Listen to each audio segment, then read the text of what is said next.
Sizlə davam edək, Hadiməm. Son vaxtlar bu bəzi saytlar sizin üstünüzə düşüblər və deyib demədiklərinizə ələk-vələ edirlər. Mən şəxsən belə düşünürəm ki, siz yəni o bəzi ora patriotçulardan, o söz bahadırlarından fərqli olaraq həmişə dediklərinizi ölçüb biçən, dəqiq hesabını aparan insansınız. Bax, nə baş verir? Olur mu qoyaq məsələni? İlk növbədə mən onu demək istəyirəm ki, bizim bura görüşümüz, gəlmə həmin o ajiyatajın olduğu dövrdən qabaq idi. Bəli, bizim fikrimiz başqa idi. Məqsəd də oydu ki, internetdən istifadənin məhdudlaşmasını heç kim deyə bilməz. Amma məsələn, uşaqların, dünyada belə bir mövzu var, uşaqların internetdən istifadə edilməsinə hansısa bir məhdudiyyət var ki, uşaq yəni iPad-ə gedəndə oradan nəsə bir məhdudiyyət var. Dünyada bu qəbul olunub. Bizim fikirləşdiyimizin mövzunun biri bu idi. Amma indi gəldik, çıxdıq sözün əsrəməsində saytlara, bu məsələlərə. Mən tamamilə onun tərəfdarıyam ki, ulu öndərimiz hələ o vaxtlar 25 il bundan əvvəlki mətbuatı yadınıza salın. Nə istirdilər yazırdılar, kim nə istirdi yazırdı, onda hüquqi baza da belə deyildi. Ulu öndərimiz dözümlülük nümunəsi göstərdi. Hamımızı ona yönəltdi ki, dözümlü olaq. Mətbuat gəlib öz yoluna düşəcək. Möhtərəm prezidentimiz İlham Əliyev cənabları da məhz bu yönümdən çıxış eləyir. Deyir ki, internetdə şərait yaradılmalıdır. Onlar demək peşəkarlıq arta-arta, sivil dünyaya həmin o jurnalistika inteqrasiya eləyə-eləyə həmin o təhqir və digər məsələlər öz həllini tapacaq. Mən sizin dediyiniz kimi, bayaq dediyiniz məhkəmə orqanlarına müraciət eləmək, vəkil məsələləri, düzü mən artıq 45 ildir siyasətdəyəm, peşəkar siyasətdəyəm, müstəqillik dövründə də siyasətdəyəm. Mən bir dəfə də olsun məhkəmə müraciət eləməmişəm. Niyə görə? Siz bilirsiniz. Mən də jurnalist çörəyi yemişəm, mən də jurnalist olmuşam, qəzetdə işləmişəm. Amma görəndə ki, onlar sistemli sürətdə və xaricdən tənzimlənir. Bax, bir misalı deyil. Bir var yalan, bir də var ki, belə iftira.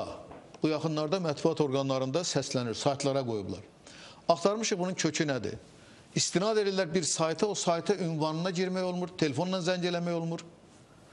Məşğul olmuşuq. Avstriyada qeydə alınan bir Azərbaycan dilində saytdır.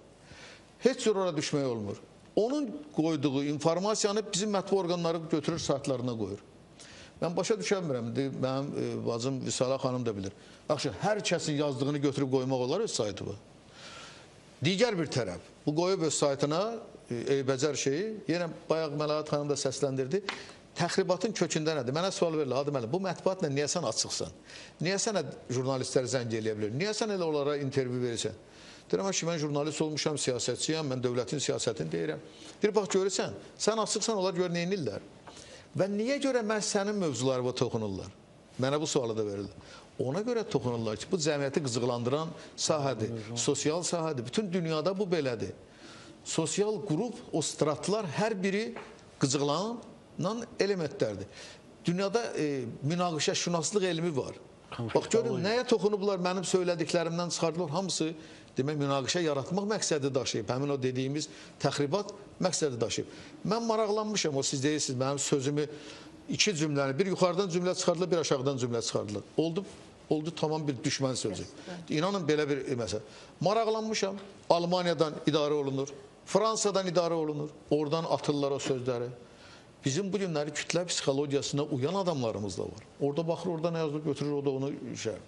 Digər bir məsələ var. Mən yenə də saytlarımızın heç birinin bağlanmağının tərəfdarı deyiləm. Hamısının mən də tərəfdarıyam ki, olsun. Bax, mənfini yazırlar. Ora müsbət şərh yazanı qoymur, oraya müsbət şərh geçsin. Və necə olaraq, onda yəni biz tərəf deyiriksə münasibətlər, onu eləmirlər.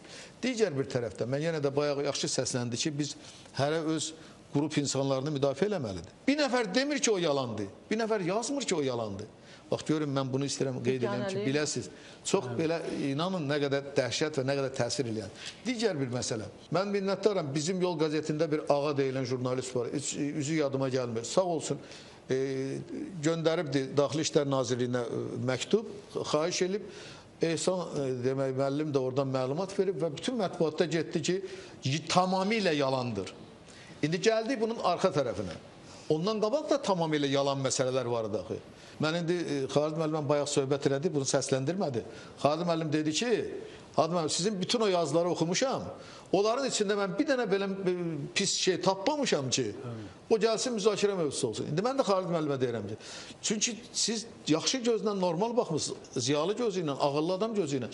Amma onu Almaniyadan təhrif edib bura atanda, Fransada orada müxalifət qüvvələr onu atıb burada qızışdıranda adamlarımızı, onda aləm dəyər bir-birinə. Ona görə nəyi biz istəyirik? Mən yenə ona qayıdıram ki, biz mətbuatın azadlığının tərəfdarıyıq, saytlarımızın heç birinin bağlanmağını istəmirik. İnternetdən cəmiyyətimiz faydalanır, balalarımız faydalanır. Bizim həyatımız bu dəqiqə internetlə bağlıdır. Elə bir şey yoxdur ki, mən hansısa bir sənədi qaldırmaq üçün girirəm, internet tapıram. Məsələn, nə tapmışam yenə də? 2013-cü ildə mən demək Komsomolski Pravda qəzetinə intervyu vermişəm, rus dilində.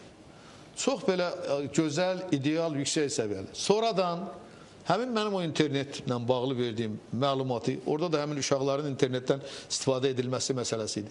Onu təhrif edib Azərbaycan mətbuatı qoyublar. Bir ayda məni müzakirə elədilər.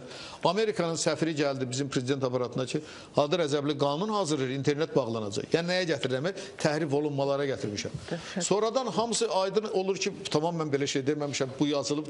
Demək bunu təhrif eləyənlər. Sonra mən minnətdaram Kaspi qəzetindən jurnalist İlham Quliyev tamamilə bunu açıb ki, bu yanlış, yalandır. Nəyə gətirirəm? İndi mən minnətdaram yenə Vüsala xanım, sizin adınızı sevmək istəyirəm, bunu xahiş edirəm verəsən. Vüsala xanım orada gedən yazılara, Daxili İşlər Nazirliyinin mətbuat orqanının verdiyi intervyunu da qoydu, öz fikrini də yazdı. Axı Vüsala xanım da məni tanıyır, yəni oradakı başqa jurnalist də məni tanıyır. Öz fikrimi də ora qoya bilərsən axı.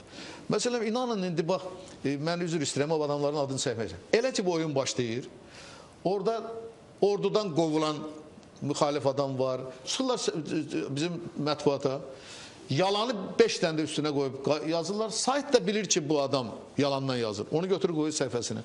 Ona görə ki, oxunsun. Bax, bizim bütün sizlə, Məlahət xanım, sizin də qaldırdığınız məsələnin kökündə bu durur. Səməd Vurğunu, Cəlil Məmmədquluzadanı, Üzeyir Hacıbəyevi təhrif eləyən jurnalist, mən ona görə otururam, sakit dayanıram. Çünki mən ora baxanda görürəm ki, mən şükürlüyəm. Bütün dəyərlərimizi... İndi görün nə qədər bizə təsir edir.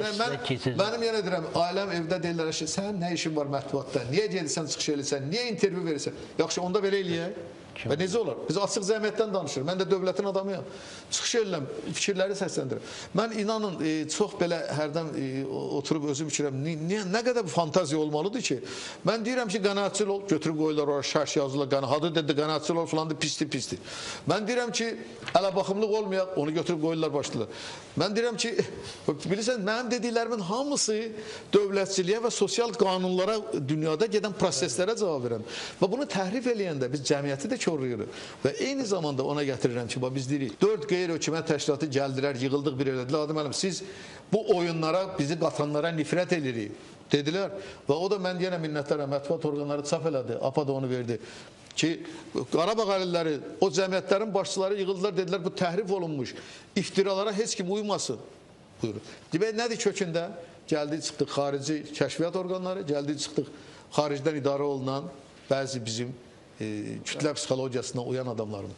Beləliklə, son mənim fikrimin yekunu Xalid müəllim ona gətirirəm ki, əlbəttə bizim, mən yenə deyirəm, jurnalist kimi onların yanındayam, dostuyam, bütün qayğıları ilə problemləri olanda mən əlaqə saxlayırıq, yoldaşlıq eləyirik və onların da mən çağırıram, onların da içində ola bilər indi elə bizim valla mətbuat işlərində bəzən müzakirə edirlər. Mən tələb edirəm ki, xahiş edirəm ki, onlar da bir-birinə dəstək olsunlar. Onlar da həqiqəti deməyə çalışsınlar. Onlar da bəzi yanlış fikirləri, mən demirəm yenə də, tənqid eləmək olar, yazmaq olar. Amma bütövlükdə söhbət ondan gedir ki, biz saytlarımızı da qoruyaq. Biz mənəviyyatı qoruyaq. Azərbaycançılığımızı qoruyaq. Azərbaycançılıqda axı bu günləri anonimlik götürülüb. Sən götürüb şərh yazırsan, bilmirik kimdə o şərhi yazan. Təhqiri niyə qoyursan? Ay mənim sayt qardaşım, ay mənim sayta başçılıq eləyən. Obyektivli bir yana. Axı sən təhqiri qoyursan ona. Yox, obyektivli. Belə də olmaz, təhqiri qoyursan ona. Ona görə mən hamısına, jurnalist qardaşlarıma bir daha müraciət edirəm. İnsan kimi də, vətəndaş kimi də, jurnalist kimi də obyektiv olaq, ədalətli olaq və yalandan qaçaq və təhqirdən qaçaq.